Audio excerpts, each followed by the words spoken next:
Hello, my name is Doug Mercer, and today we're going to talk about static type checking in Python. We're going to first talk about why you should care about type hints. After all, Python's a pretty old language, so why should you start caring about type hints now? Then we're going to talk about some of the basic syntax for type hinting, and we're going to continue by posing some simple tasks of things you might want to accomplish when you are type hinting your code, and then we'll present the means by which you can accomplish that. We'll continue by talking about some of the static type checking tools that are available for analyzing your code. In particular, we're going to focus on MyPy. We're going to continue by briefly discussing the way that we can type hint the scientific computing stack in Python, including Numpy and Pandas.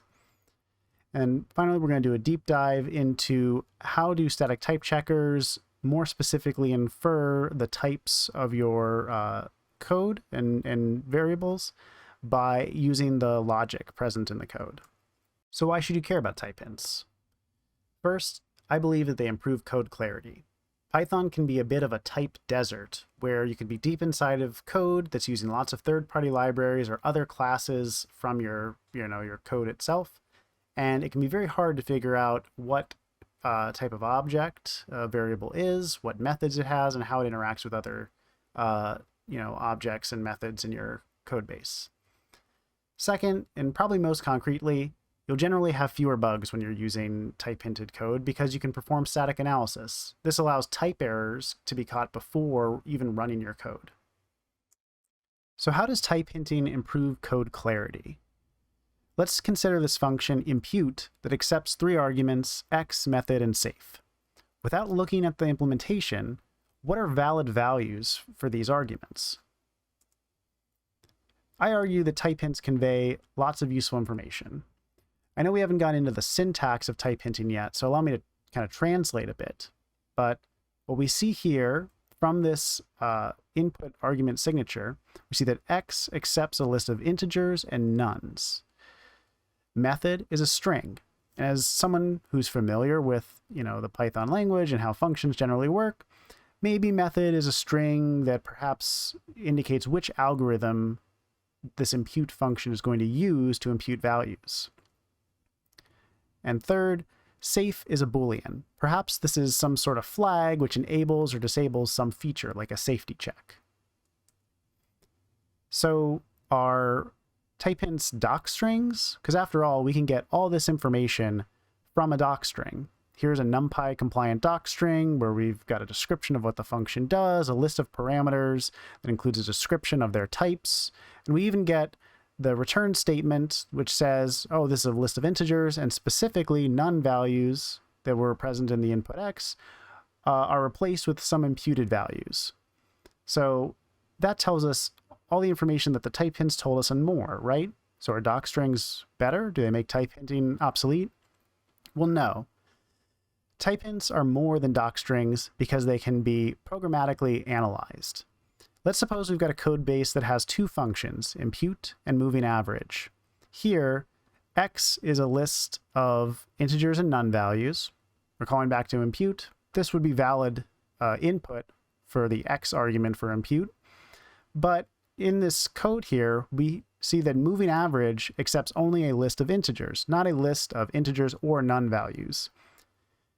So if we call moving average with the input x, this would generally result in error because moving average would not know how to handle the none values in x. A static type checking tool such as MyPy would identify this before even running the code and would yield some sort of an error like this. It would say that x has an incompatible type. Here, list of optional int. Here, optional int means that is either int or none, and we'll get more into that in a bit. But moving average expected this to be a list of integers. However, in the second usage here, where we first call impute to impute the missing values and then call moving average, static type checker like MyPy wouldn't complain at all. It would say that this is okay. So now that I've hopefully motivated why you should care about type hinting, let's get into some of the basics. Here we show several built-in types in Python. Here age is an integer with value equal to 42. We type hinted age to be an integer by using the variable name, colon, space, the type. And that says that age is going to be an integer. Similarly, we type hint weight to be a float, which happens to have a value of 170.5. First name is a string, equal to Bob. Last name is a byte string, equal to Bobbington. Python has lots of different types beside the scalar type shown on the previous slide. Here we show a list that happens to contain multiple integers. So quantities is a list of integers. We could encode this by using the built-in list type, then a square bracket, the type that this list contains, which happens to be an integer, and then closing square bracket. Similarly, I've got a places I've visited object here that happens to be a set of strings. Now, this syntax shown in the top is specific to Python 3.9 and later. For earlier Pythons, we would need to import from the typing module. We would need to import capital L list and capital S set. And we could use a similar syntax, except using these capital L list and capital S set to accomplish this. Python has other collections. Here we see a menu variable, which is a dictionary mapping strings to integers. We see that the dictionary type hint has two arguments. The first is for the type of the key, and the second is for the type of the value. In addition, we can type in tuples in our code. There are two different ways that you could type in tuples. First, if you have a tuple that's of fixed size, then you could type in each element of the tuple. Here we have a tuple that contains an int, a string, and a float. If instead a variable can have an arbitrary number of elements, then you can type into tuple as the data type that the tuple contains, and then an ellipse to indicate that it's of arbitrary size. We've already seen some amount of examples on how to type hint functions when we were motivating why you should care about type hints, but here's another example. We've got a function repeat string that takes the first argument s, which is a string, and a second argument n, which is an integer. To type hint the return type, we have an arrow after the function arguments, and then we point to the return type. In this case, it's a string. In addition, functions are first-class objects in Python. So what if we need to type hint a function when we're either using it as an argument for a function or typing it as a variable in our code? To do that, we can use the callable type from the typing module. A callable can have two arguments. The first is a list of the arguments that the function accepts. So because repeat string accepts a string and an integer as its input types, the first argument of callable can be the list, string, and int. The second argument is then the return type, which is also a string. Now that we've covered the basics of type hinting, we can start to get into some more advanced techniques. In this section, we're going to pose sort of a goal that we want to accomplish, and then present the solution for how you accomplish that. So the first goal that we have is, how do we type hint a function that has multiple returns? The way that we accomplish this is by type hinting the return type as a tuple. So here we've got a function func that returns a tuple 1 and a. So we can type hint this as a tuple, which returns which contains two types, an int and a string.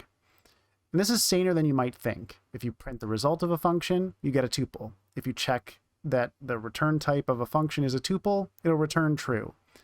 This is because whenever you assign multiple results from a function to multiple variables, you're actually just using tuple unpacking. So Python is literally using a tuple to package all of your multiple outputs in a single result.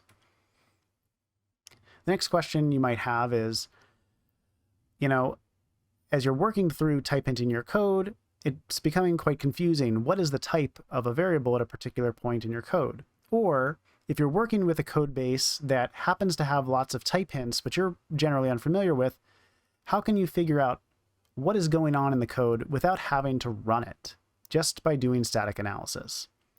So we'll get more into MyPy and static type checkers in the future, but this is important enough to cover early on so we could use it as we're covering more exotic features of type hinting. So here we've got some toy code we've got two values, x and y, which are 2 and 4.5 respectively. If in the process of static analysis, namely by calling myPy, we can use the reveal type function, and myPy or a static type checker will reveal the type of the result of that code, whether it's a variable or an expression. So here we see line 2 of my example.py. The revealed type is a float. So an int plus a float is a float. There are two things to note here, though. You do not need to import revealed type during static analysis. It'll just be present during static analysis. But that comes with a catch. If you want to then run your code in Python or for unit tests or something like that, you'll either need to comment out or remove lines that contain the real reveal type expression because it's not present in Python, it's just present in the static type checker, or you'll need to wrap it in an if typing.typechecking block before executing your code so that Python doesn't visit that line and have a name error to say, I don't know what reveal type is. Another question you might have is, what if a variable can be multiple types? Here, we consider a case where x can be either an int or a string or a none value.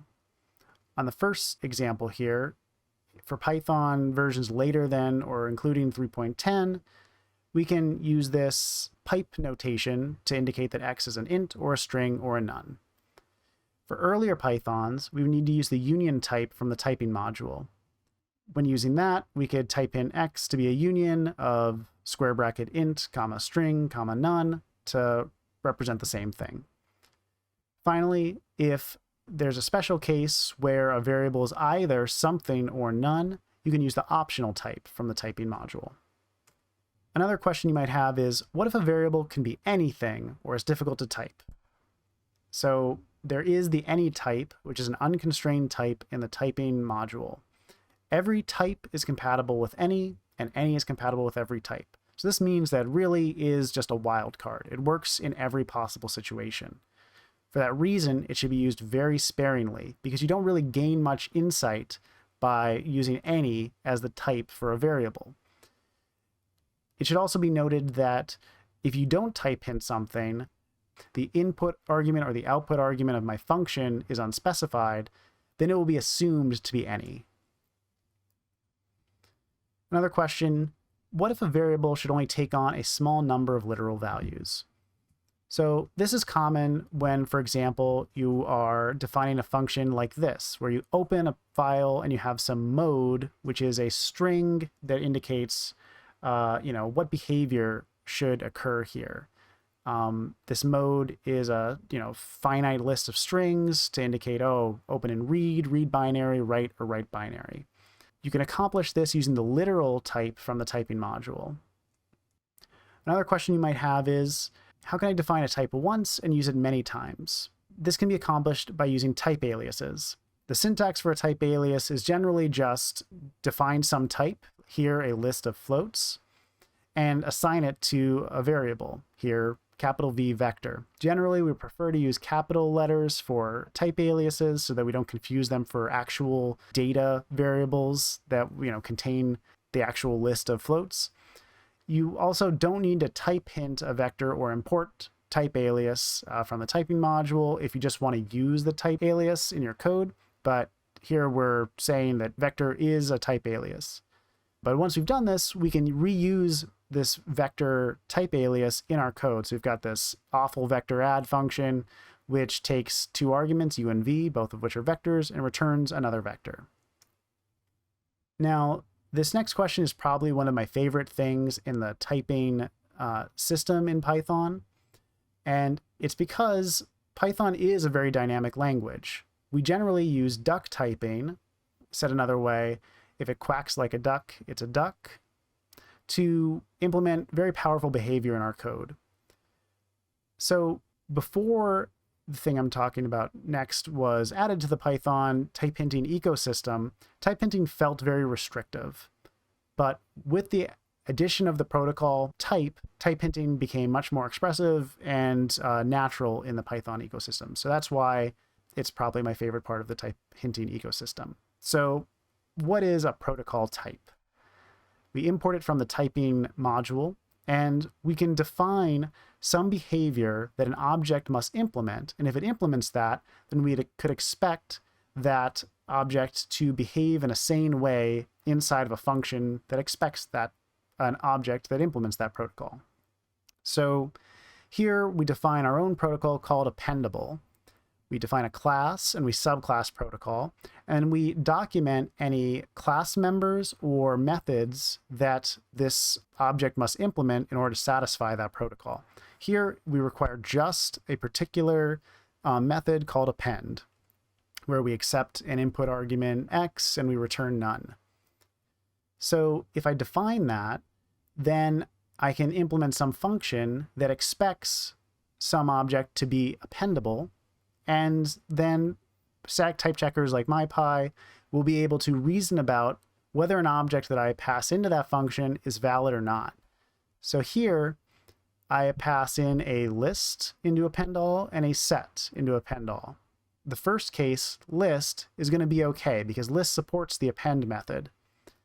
However, the set object does not have an append method, so we'll get a warning saying that this function has an incompatible type and an expected and appendable.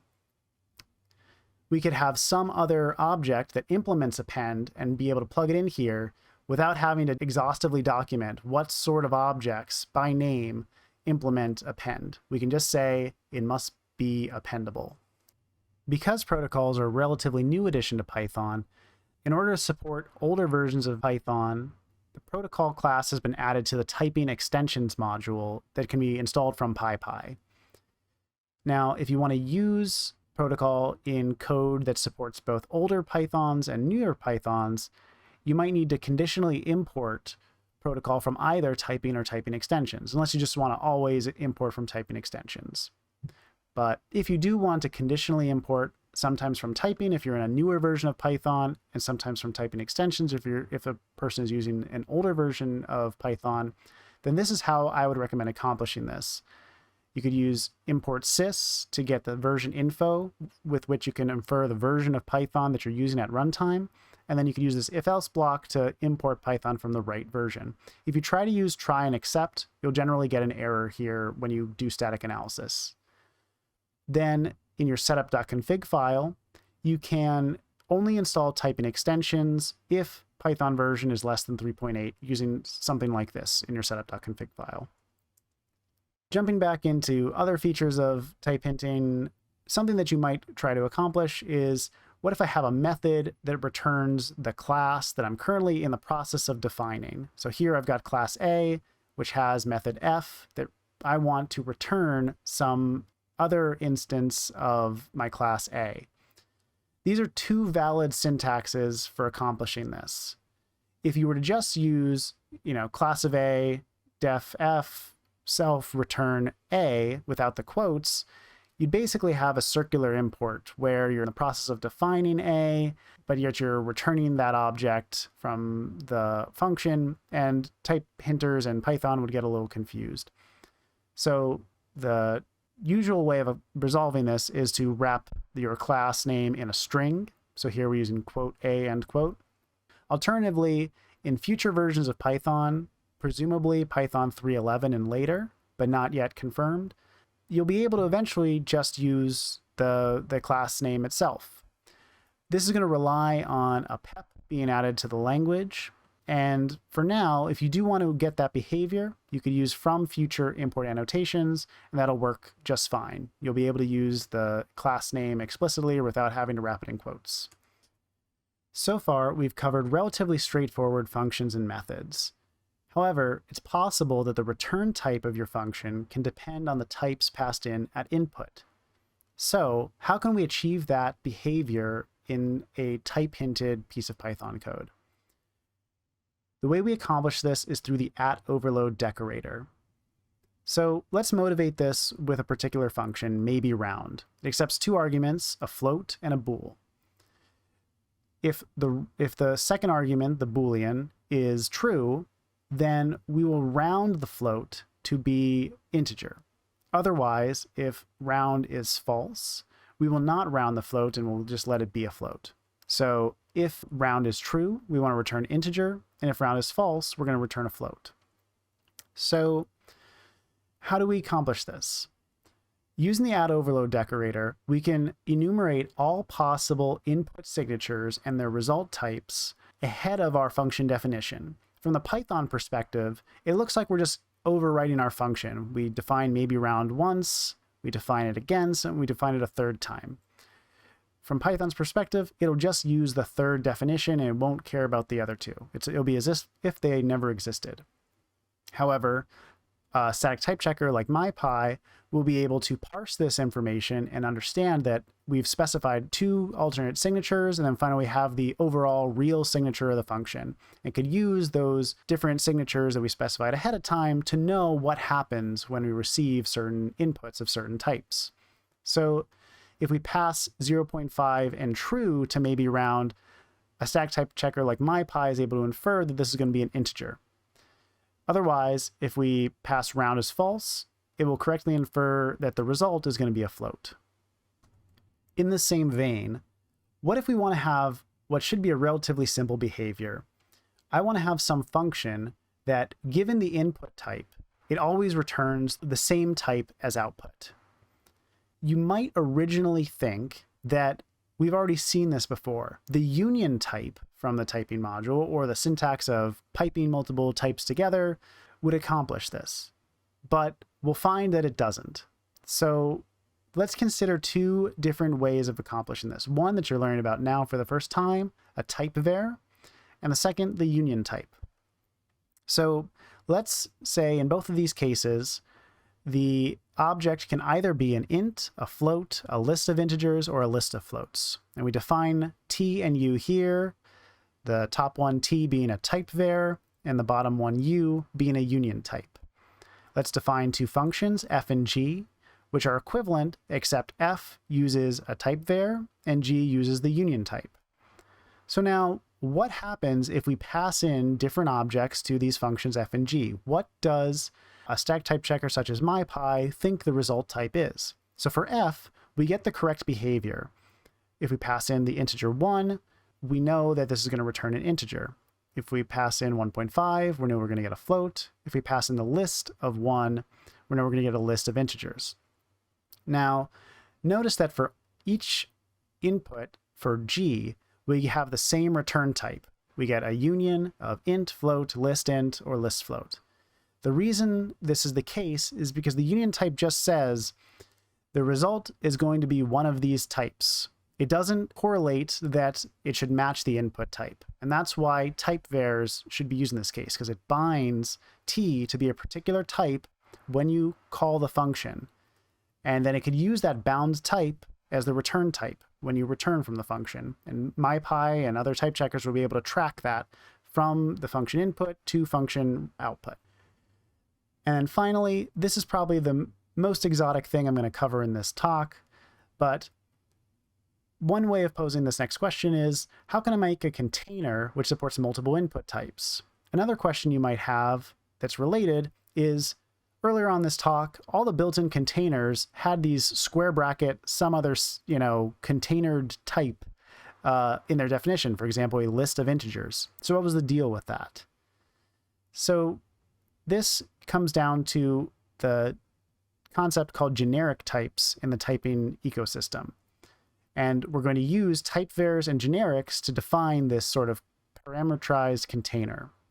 Suppose I've got some class that I want to define called a thing. And I want this thing to be parameterized by one type. Whenever I receive that type at input, I want to make sure that my functions, such as here func, return that type at output. So the way we accomplish this is to import generic and type var from the typing module, define a type var t, and then when I'm defining my thing, I could subclass from generic square bracket t. That indicates that thing is a generic type, and it's it's parameterized by a singular type var t. Then when I define my functions or methods inside my class, I can use the type t. And then when I reveal type on instances of this thing, MyPy will correctly identify that Here, thing of 1 is a thing of integers, and thing of 1.5 is a thing of floats. All right, let's come up for air. There's just one last thing we need to cover before we move on to other things, and that is, how can you tell static type checkers that your code is at least partially type hinted? The answer is to create a py.typed file in your module, and this could just be an empty file. This will tell static type checkers that code that imports your module can analyze the type hints of your code as part of their own static type analysis.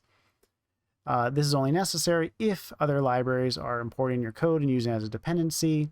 Otherwise, if you're just doing your own static type checking analysis, then you can omit this file. All right, now that we've covered lots of things related to type hinting, let's get into actually getting some benefit from these type hints in performing static type checking analysis. So what are some static type checkers out there? One of the most common ones is MyPy, that's written by the Python core development team. There's also Pyrite, which is published by Microsoft and is included in the Pylance plugin in VS Code. In addition, there's also Pyre, which is created by Facebook. Generally, I use MyPy for type checking, and I'll use Pyrite and Pylance when I'm using VS Code to develop Python code. As you begin to use type checking more in your code and your development, maybe you'll become opinionated on which one of these you prefer, but for all intents and purposes, you can't go wrong with starting with MyPy as you're getting used to things. So let's focus on MyPy. How do you use it?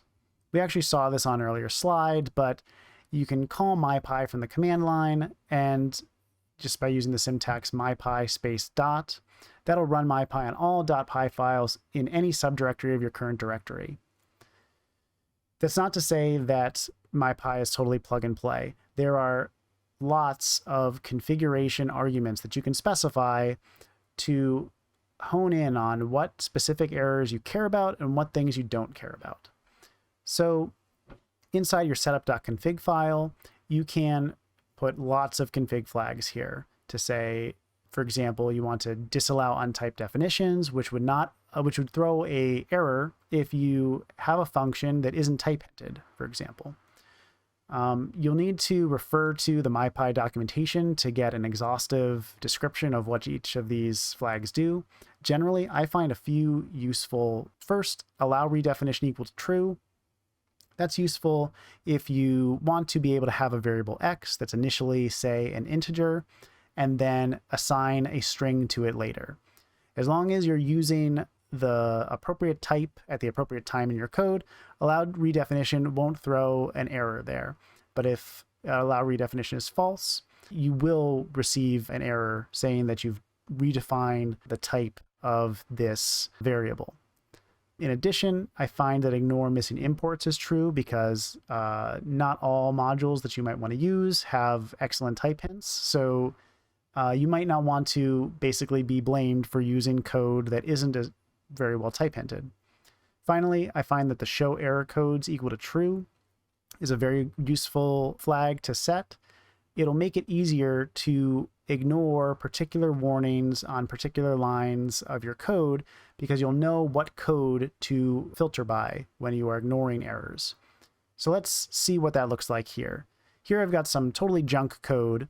I have a variable x that has the value of 5, and then I do the same thing on 3 lines. I take a string, I try to add 1 to it, and then I try to add whatever x.what would be. So there's lots of reasons why this is nonsensical Python code, and MyPy certainly will tell us that, but we can use this to show how to filter certain errors if for whatever reason we needed to. So here I'm running MyPy with show error codes equal to true, so I can know what these errors are coded as inside of MyPy. On the first line, I have no comment related to type or ignoring. So if I look at the MyPy output, we see there are 2 errors on this line. The first line is something related to an operator error, where I tried to add a string and an integer. And the second error is an attribute defined error, saying that integers have no attribute what. If we go to line 3, I see that there's a comment here. It's hashtag type colon space ignore space and then square brackets some code called operator. And here, if we look at the MyPy output, we see that the operator error isn't present, only the attribute defined error. Further, if we look at line 4, where I just have type : ignore, this is ignoring all errors from the type checking system on this line. So we see no errors printed for this line.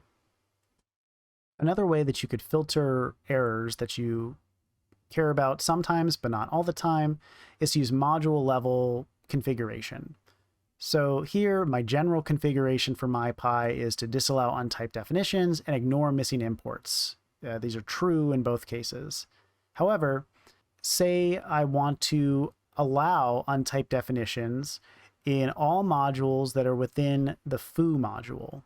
In this case, I can add this section to my configuration file, and I could say disallow untyped definitions is false in this section. This would allow me to have functions that do not have type hints for all modules inside of foo.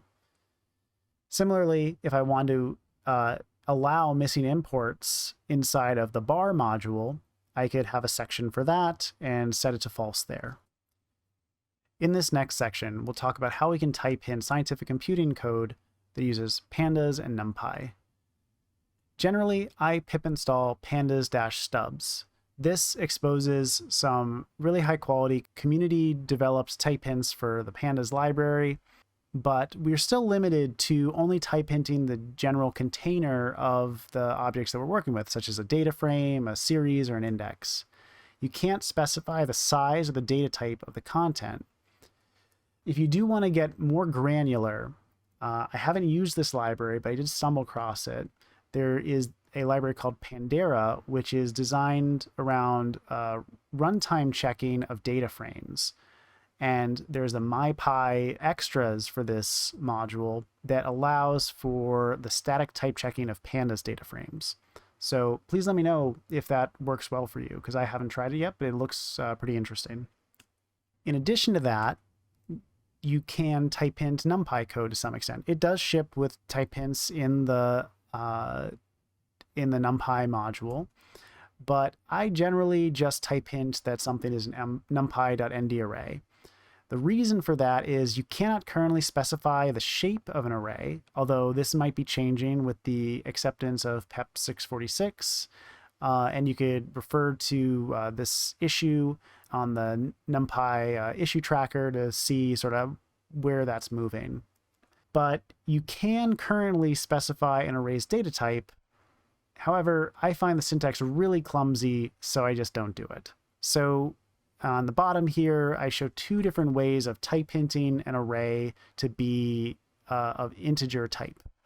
So the first way is there is the numpy.typing module, and you can type hint something as a nd array with capital NDA, and then the argument for this would be the data type that you want to use. It has to be a numpy data type. You can't just pass in an integer, otherwise it'll complain. Alternatively, you can use the base np.ndArray, like the object that you would typically be working with in NumPy. For the first argument, you would have to say that that's any, because it doesn't currently support shape yet. And then the next argument, you need to wrap it in a numpy.dtype, and then you need to pass in a numpy data type, such as numpy.int. So both of these are equivalent, and it will show up in MyPy if you ever reveal the type of something as this type. And I think that's pretty verbose, and I also think it's a little frustrating that we can't type hints just with a basic integer. We have to use the NumPy integer. So that's kind of why I just use numpy.ndArray as the thing that I type hint in my code. In this final section, I'm going to talk about the type narrowing system in static type checkers. So what is type narrowing? It's the way by which static type checkers can use the control flow of your programs to more specifically infer the type of a variable. There are several built-in mechanisms for doing this, and the main one is generally an if-else block coupled with a type guard. And there are built-in type guards such as is instance, is subclass, and callable. There's also user-definable type guards in modern versions of Python. And finally, you can use assert statements to also narrow the type of a variable. Let's take a look at our first example of type narrowing. Here we have a function that accepts one input argument x, which is either an int or a none. If we reveal type on x before the if-else block, then x is an int or a none as we would expect. However, let's take a look now at the if-else block. In the first block, we check to see if x is none. If we reveal type on x within that block, MyPy is correctly able to infer that x is none-valued. Otherwise, in the else block, it rules out that x isn't none, so it must be the only other option within the union, which is an int. This is similar to if we switch the order of things and we use the isInstance function to check if x is an integer, just we switch the order of x being an integer inside the if block and none-valued in the else block. This also works for callable. Here we're able to filter out that x is integer valued inside of the else block, but is a function because it's callable inside the if block.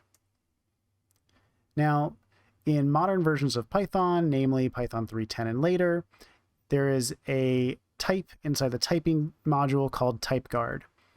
Otherwise, if you want to use this in earlier versions of Python, you could use the typing extensions module, similar to how we would backport protocol. Now, we can have a function that will behave very similarly to how is and isInstance was in the previous slides, but work on more sophisticated types. Here, I define a function called isStringList. It accepts a list of objects, and it checks to see if all objects in the list are strings. If so, it'll return true, and otherwise it'll return false. Rather than returning a Boolean as the return type, here we return a typeguard. And then within that typeguard, we parameterize this to be a list of strings for the type that it is guarding for. Then we could use this function inside of func1 below, and we'll be able to correctly infer that inside the if block, where we've already called isStringList, that the type of val, which was previously just ambiguous, a list of objects, now it must be a list of strings. And the join, when using the join method on val, will work correctly. Another way we could type narrow is to use the assert statement. Here, function accepts an argument that is any. If we assert that the arg is an instance of integer, from there on out in the code, until we narrow it further, it will be an integer. The final element of type narrowing that I'd like to talk about today is the cast function. Cast is basically used to step in and tell the typing system that a particular variable is of a particular type. Suppose we have an object O that is type hinted as object and has value list of 1. This is just a list of integers. If I ever wanted to assert to the typing system that O is actually a list of integers, I could cast it using this, and now X will be a list of integers. However, I could just as easily cast this as a list of strings, even though it's not, and Y will be believed to be a list of strings by the type checking system. In the second example, we have an integer X with value 1. X is an integer. So if we were to try to call the method whatever on X, at runtime we would get an error, and MyPy would correctly identify that integers don't have a member whatever. So if we chose to cast X as an any type and assign that to Y, then Y would be an any type, and any types have every possible attribute possible. So Y, when called with the method whatever, would be fine according to the type checking system. However, we'd probably get a runtime error because integers do not have method whatever. So these are both bad ways of using the typing.cast function. Generally, use them as a last resort if you need to step in and manually correct something in the type checking system that you're getting strange behavior for, but there's probably a better way of doing it upstream of this through type narrowing or some other approach. After covering all of these elements, from the basics of type hinting to more advanced features to the type narrowing system and how to type hint Python scientific computing code, you're now in an excellent position to go forth and type hint and type check your own code. So please reach out with any questions if you have them. Thank you.